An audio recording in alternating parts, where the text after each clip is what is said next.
Olá pessoal, aqui é José Magno e esse é o Papo de Redação, o espaço da Folha de Boa Vista onde a gente repercute os principais assuntos do dia. E hoje vamos para o desdobramento do caso da mulher que foi esfaqueada nessa segunda-feira. Para falar sobre o assunto, eu trouxe a Marília Mesquita, nossa jornalista da editoria policial. E aí, Marília, eu acho que para começar é bom a gente contextualizar o que foi esse caso. A princípio, na segunda-feira, é uma mulher que trabalha numa escola do município, né? Isso, ela é secretária de uma escola municipal lá no Caranã. Ela foi surpreendida com a presença do ex-parceiro dela na frente da escola quando ela saiu do trabalho. E aí, nesse momento, houve uma tentativa de feminicídio por parte desse parceiro, que ele tentou ali usar uma faca pra atacar. Ele atacou, na verdade, ela se machucou, pra atacar e tentar tirar a vida dessa mulher.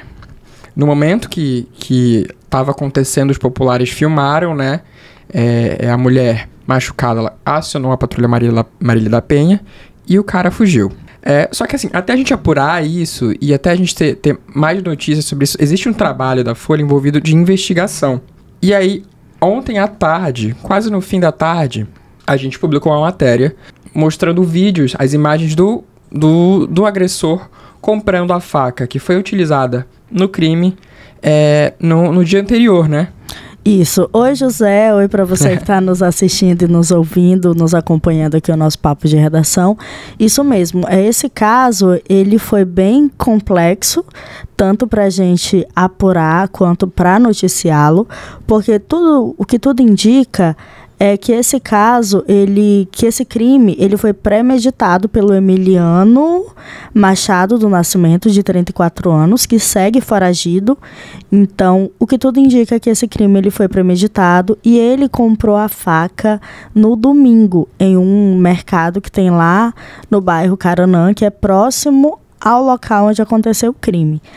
Então, ontem a gente teve assim, um trabalho de formiguinha. E aí nós conseguimos esses vídeos.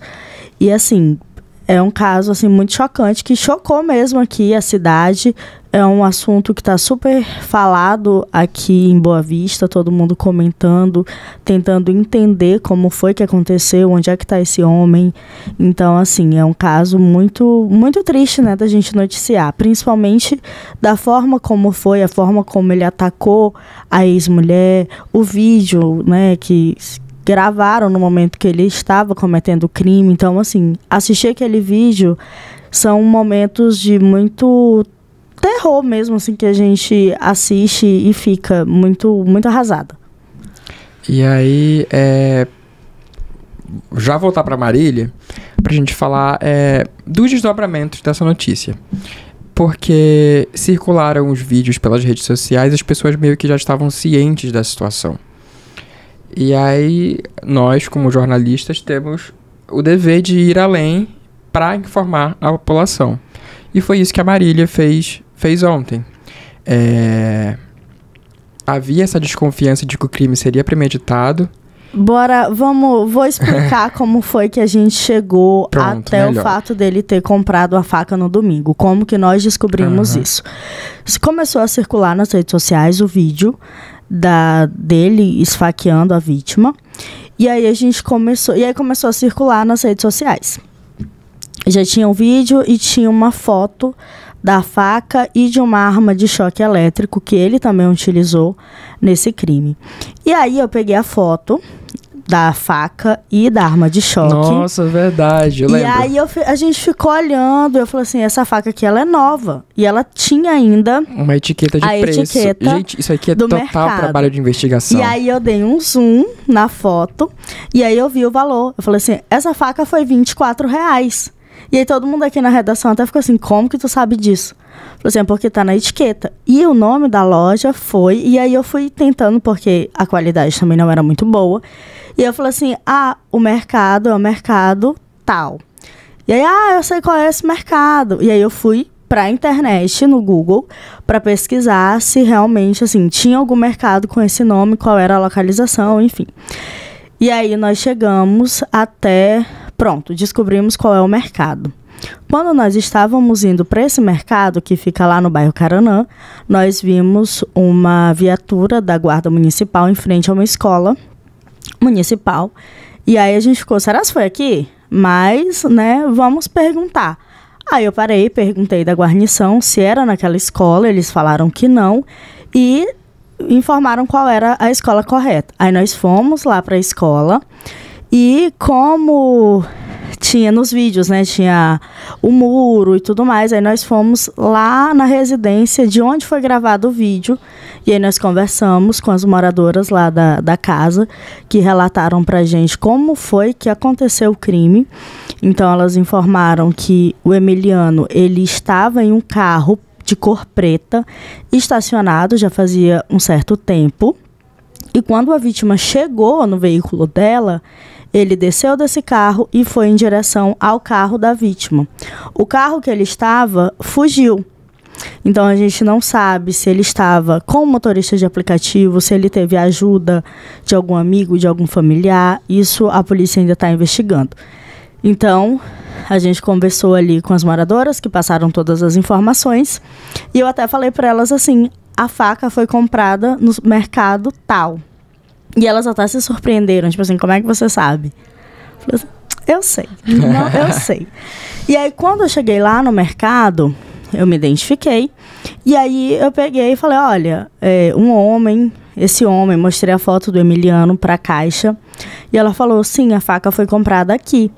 E aí ela relatou que ele já era cliente lá do mercado, ele ia lá com uma certa frequência e no dia anterior, que foi no domingo, à tarde, ele foi lá comprar essa faca e o pessoal do supermercado já estava puxando nas câmeras de segurança o momento em que ele comprou a faca.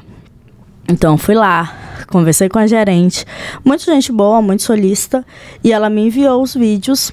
E aí nós colocamos eles nas redes sociais. Então nós, eu, né, aqui da Folha, que consegui os vídeos primeiro do que todos os outros que circulam por aí nas redes sociais. Inclusive antes da própria polícia, né? Sim, antes da própria polícia. Até o pessoal do supermercado falou que ninguém foi lá atrás desse vídeo. Acho que nem a polícia, ela tinha se atentado que a faca tinha sido comprada ali. Então eu vi a etiqueta e assim, foi uma curiosidade muito grande, que isso faz todo um diferencial assim no nosso trabalho, né, que a gente pensar um pouco fora da caixinha, pensar às vezes como que alguém pode agir, o que ela fez, para onde que ela foi. Então isso foi muito importante para que a gente conseguisse os vídeos. E aí tanto no vídeo, no momento da saída dele do supermercado, mostra ele saindo de uma bis branca. Então, se alguém sabe de quem é essa moto, para ligar para a polícia para que esse homem seja preso. Tem vários veículos envolvidos nesse já a gente chega nesse ponto. E, assim, é um trabalho de excelência em jornalismo e investigação. Eu fiquei assim...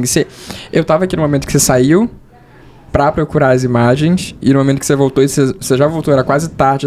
Sim, quase eu já cheguei aqui quase 7 horas da noite. Eu saí daqui, era 4, quase 5 horas da tarde e retornei quase 7 da noite. Então a gente sabia ali que ela tava demorando, então vinha coisa por aí. E aí, enfim, tivemos esse resultado maravilhoso de investigação. E hoje, o que a gente sabe, eu até coloquei uma matéria pela manhã, é que a vítima, logo depois do ataque, ela entrou em contato com a Patrulha Marília da Penha, porque ela já tinha uma medida protetiva ativa em relação ao parceiro dela, e a medida, enfim, não foi obedecida, como ela entre muitos outros casos de medidas que não são obedecidas, e acaba que as autoridades esperam pelo pior acontecer para tomar alguma medida efetiva. Enfim, ela acionou a Patrulha Marília da Penha, que foi lá com prontidão e prestou todo o atendimento necessário nesse momento de acolhimento pós-agressão, e agora ela está sob vigilância, sob proteção dos agentes de segurança pública. E essa proteção ela vai durar enquanto o Emiliano estiver solto, no caso foragido, né? Porque ele tá foragido. Porque ele tá foragido. Já existe um mandado de prisão contra ele. E até que ele seja preso, a vítima vai ficar sob proteção das autoridades de segurança pública. E aí o que a gente tem de extraoficial é que aparentemente o Emiliano teria emprestado o carro de outra pessoa para fugir. Inclusive foi você que trouxe essa informação, né? Foi a nossa... Foi a nossa diretora. Isso, a nossa chefe. Mas assim, a informação que ela repassou pra gente foi o seguinte, de acordo com informações extraoficiais, o Emiliano, após ele cometer esse crime, ele fugiu para uma rua próxima lá da escola e ele teria ido para casa de um amigo. E quando ele chegou lá, ele inventou para esse amigo que o veículo dele tinha quebrado e ele pediu emprestado para ir comprar umas peças. E aí o amigo dele nunca imaginou que ele teria tentado matar a ex-companheira dele, emprestou o veículo e ele fugiu e não retornou. De acordo com as informações, é um veículo Celta, provavelmente de cor preta. Então, são essas as informações extraoficiais que nós temos. Então, a gente não sabe o paradeiro do Emiliano. Se alguém tiver alguma informação, pode fornecer pelo 190, de maneira anônima, obviamente, né? Ninguém vai ser identificado. Mas, assim, esse caso, ele dá à luz a muitos outros casos de tentativa de feminicídio que tem acontecido nos últimos anos. Na verdade, que nunca deixaram de acontecer. A verdade é essa, porque é uma realidade não só no mundo, mas no Brasil é uma realidade latente. Acontece e só nas últimas décadas a gente tem visto posicionamento para falar sobre o assunto. Mas em especial Roraima, que já ocupou, e eu acredito que ainda ocupa, uma posição muito alta no ranking de violência contra a mulher.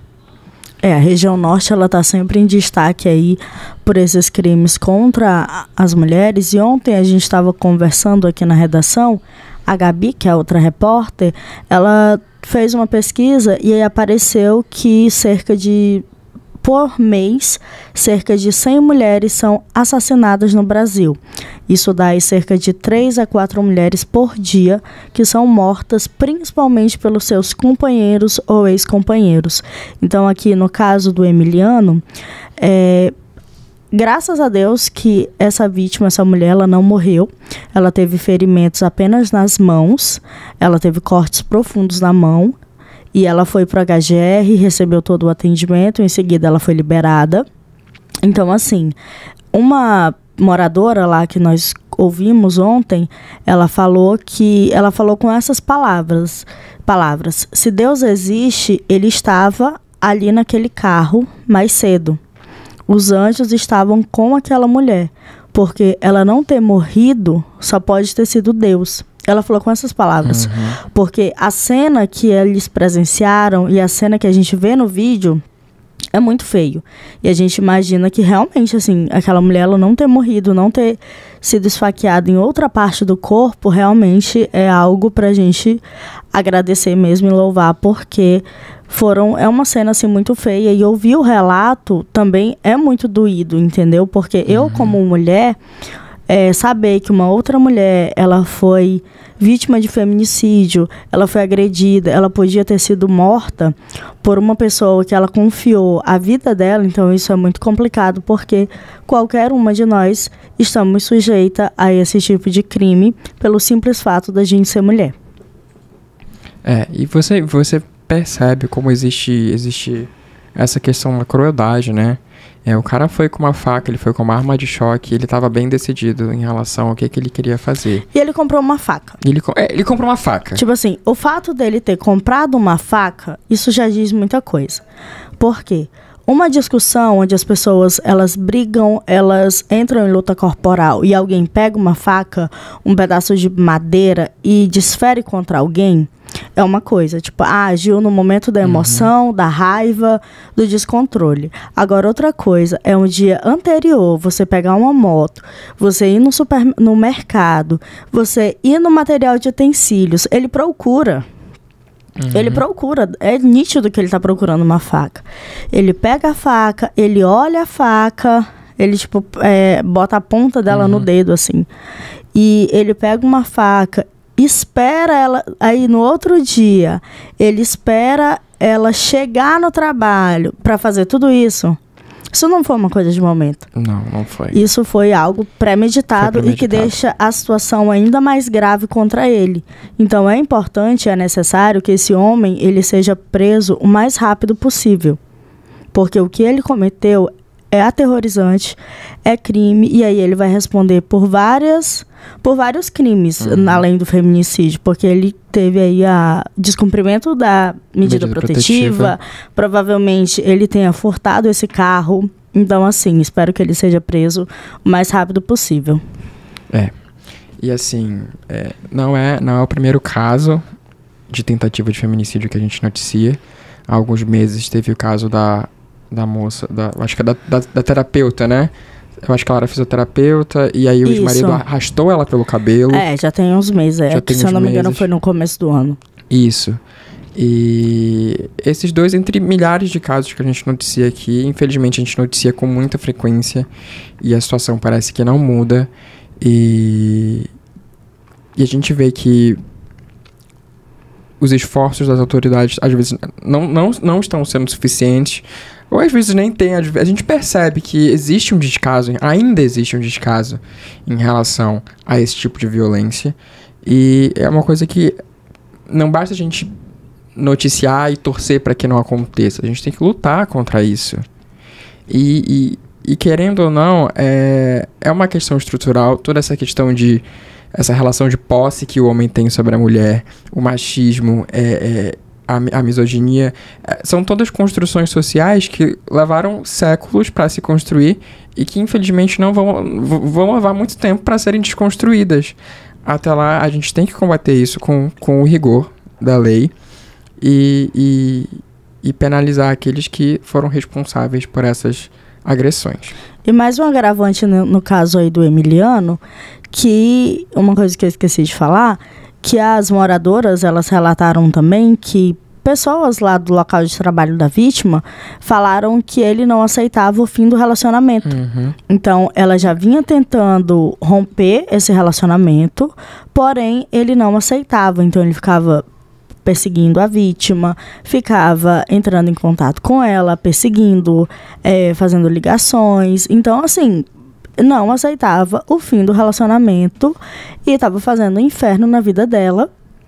E talvez a gente não sabe assim, o que aconteceu, por que ele chegou nesse extremo, mas a gente vê ali um momento, assim, um completo descontrole e uma questão de posse, né? Aquela questão de não é minha, não vai ser de mais ninguém. Então, é algo que tem que ser combatido. Existem leis muito eficazes contra esse tipo de crime.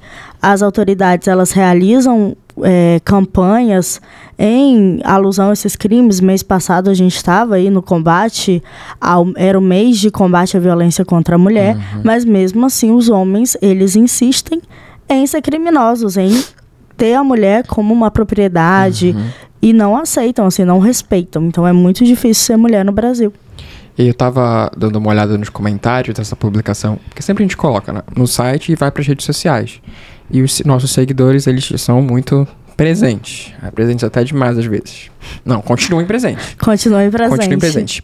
E aí o comentário muito interessante, uma mulher que, quando o assunto é relacionamento, se o mesmo homem que grita com a mulher é um homem que é capaz de bater. E se ele é capaz de bater, ele é capaz de matar. E parece assim uma ligação muito extrema de uma coisa para outra, mas é exatamente isso, exatamente isso. E você falou que o que pode ter acontecido para ele chegar nesse extremo? De fato, a gente não sabe como é que era a relação dos dois e como é que foi esse caminho até chegar nessa situação. Mas eu tenho quase certeza de que não foi a primeira violência que essa mulher vivenciou. Sim, eu acredito também que não, porque se ela já tinha uma medida protetiva contra ele, então isso já diz muita coisa. Já diz que ele era violento, que ele era perigoso e que ela estava correndo risco ficando próximo desse homem. Então, se tem uma medida protetiva ali, é porque a situação ela já é extrema.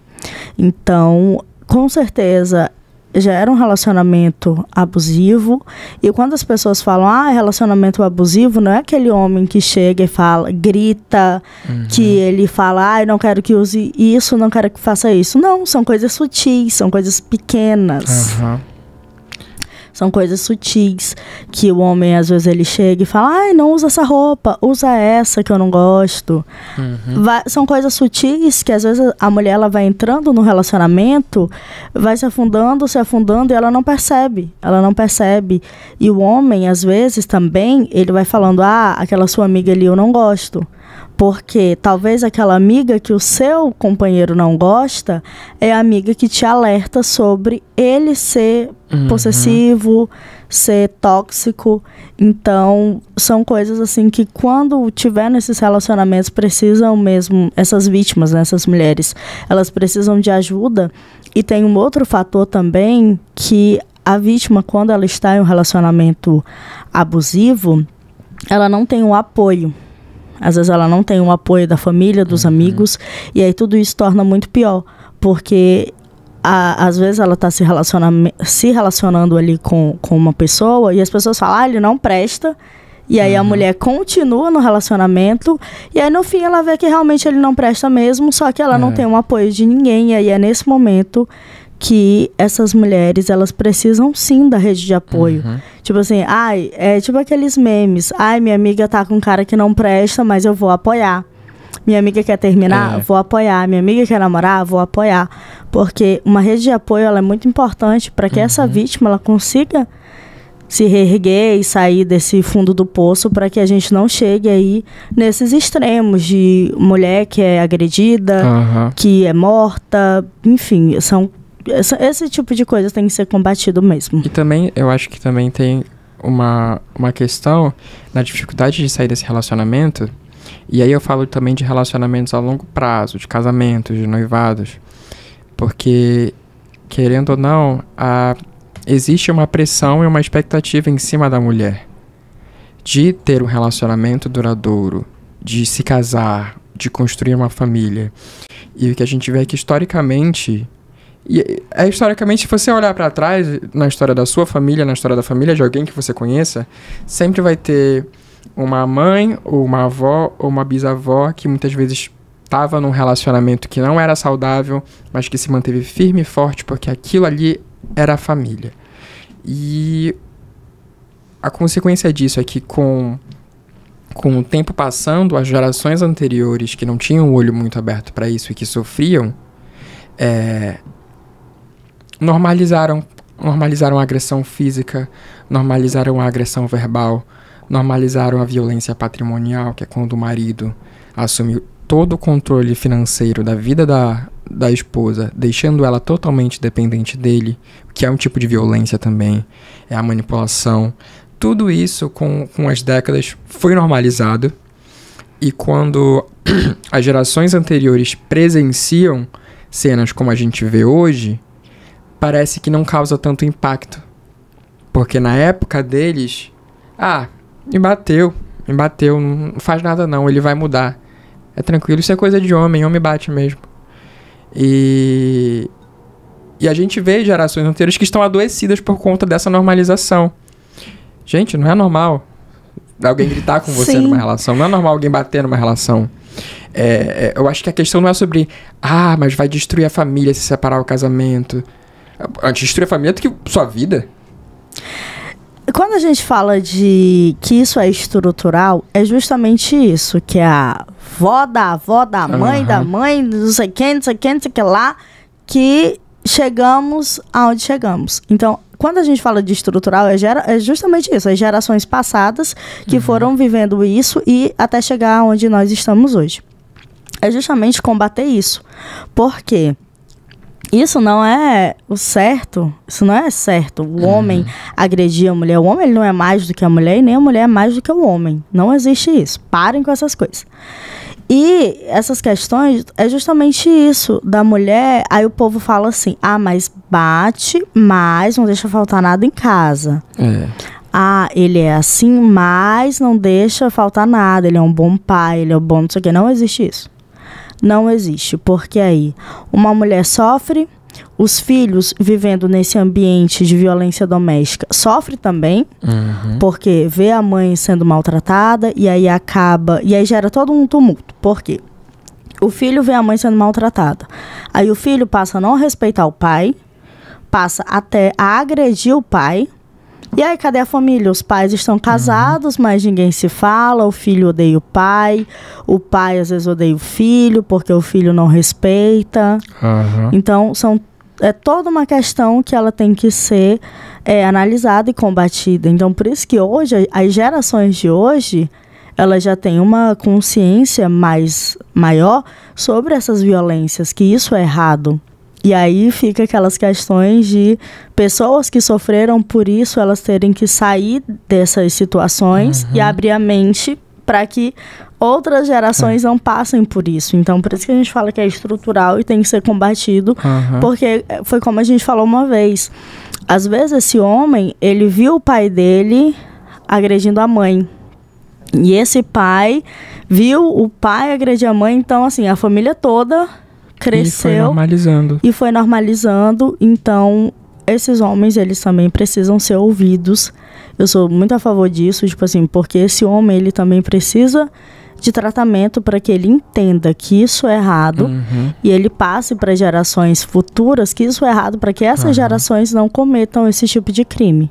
E eu acho que esse é um trabalho que deveria ser feito junto com a pena que ele vai cumprir. Porque como a gente já falou em edições anteriores que não é só a pena pela pena. Não é só, tipo, ele ser preso e ficar preso lá. Tem que sair alguma coisa boa dali, porque a gente vê que não sai coisa boa, sai pior. Sai com desejo de vingança. Quando, na verdade, a pena, ela é para ser cumprida, mas ela também tem que ter um lado de ressocialização desse homem. Então, ter esse acompanhamento. E eu acho que principalmente em casos em que envolve violência contra a mulher, óbvio que eu não tô falando que ele vai cumprir a pena dele, vai passar por um acompanhamento psicológico, com assistente social, para no final ele voltar com ela como um bom homem. Não vai acontecer. Não é, amores. Bora entender aqui que não é isso. É sobre ele se curar. Exatamente. De um mal que ele tem. E ele entender que o que ele faz é errado. Porque tem muitos homens que cometem esse tipo de abuso e ele não sabe que ele é um abusador. Tipo, eu gritei. Mas, foi um surto, é normal, vocês sabem que eu grito. Não é assim, amor. Vamos. Não é vocês sabem que eu grito, você tem que parar de gritar. Tipo assim, você sabe que você grita, então vamos baixar o tom, não vamos gritar, porque às vezes a pessoa nem sabe o que ela tá fazendo, entendeu?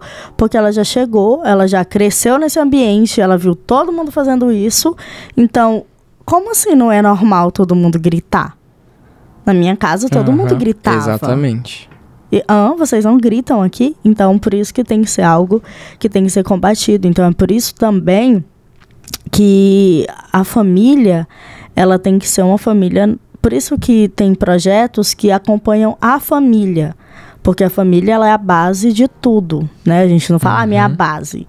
Então, família é a base de tudo. Então, essa base, ela tem que estar bem estruturada para que aquela criança, ela cresça uma pessoa de bem, honesta, que não comete crime, que não bate mulher, para que essa criança ela seja bem estruturada, para que quando ela tenha os filhos dela, a família dela também seja estruturada. E ela não reproduza esses comportamentos. A família errada, difícil que ela tinha. A família, e é engraçado, ela não reproduza a família que deu certo. Sim. Porque não adianta você permanecer numa união, levar essa união à frente, constituir família com alguém que tá te destruindo. Sim. Eu acho que aí já não é mais nem família, né? Já deixa de ser família. É família pra quem? É pra mostrar que tá junto, apesar de tudo?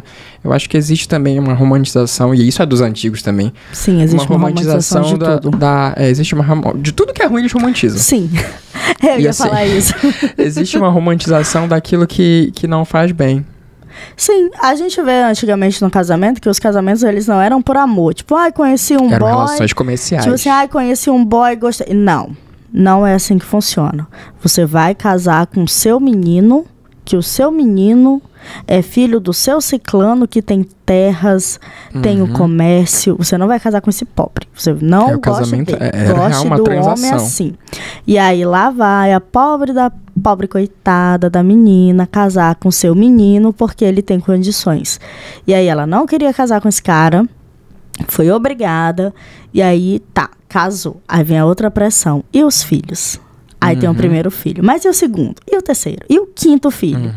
E aí todas essas pressões também influenciam para que isso, né, esses relacionamentos aí tóxicos, eles aconteçam. Então, é tudo muito estrutural e muito antigo. Historicamente, E aí volta numa questão também que é super gravíssima, porque na época que esses casamentos eram mais comuns, não que não seja comum hoje, ainda é, em lugares mais tradicionais ainda existe esse tipo de casamento que é totalmente transacional, mas muitas dessas meninas eram prometidas ainda menores de idade para os maridos, que às vezes nem eram menores de idade também.